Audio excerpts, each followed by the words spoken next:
Ons lees die oordenking vir die 11de Januarie uit die Here is my herder met die vriendelike vergunning van Lizette Murray. Die opskrif by vanoggend se gedeelte is klein gevegte berei ons voor vir grootes.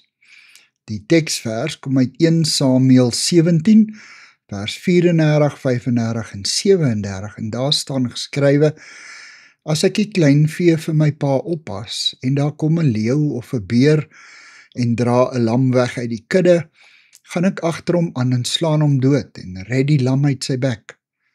Die Here wat my gered het uit die kloue van die leeu en uit die kloue van die beer, hy sal my red uit die mag van hierdie Filistyn. Dawid was onverstoord by aanskoue van die reus. Anders as die Israeliete het hy nie teen Goliat vasgekyk nie. Hy het verby hom na die Here gekyk. Hy het teruggedink oor sy lewe en al die kere onthou toe dieselfde Here hom in doodsgevaar gered het. Die lewe se teenslae is vir ons 'n oefenskool waarin ons leer om ons vrees in die oë te kyk en dan in geloof aan die Here oor te gee. Dit beteken nie dat ons passief op uitkoms wag nie. Dawid het nie bloot staan en toekyk wanneer 'n leeu of 'n beer een van sy lammers gryp nie. Hy het die lam gered, al moes hy hom met sy kaal hande uit die kake van die ondier ruk. En emeritus aartsbiskop Desmond Tutu en die Dalai Lama se The Book of Joy vertel Tutu van sy vrees tydens die donker apartheidsdae.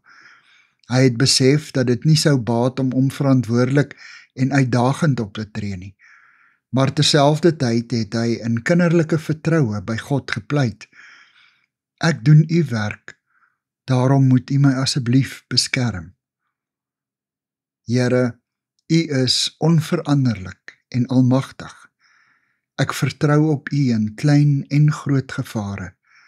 Amen. Dankie vir die saamkuier. Kyk uit vir Lizette se kontakbesonderhede in die inligtingsparagraaf van die kanaal.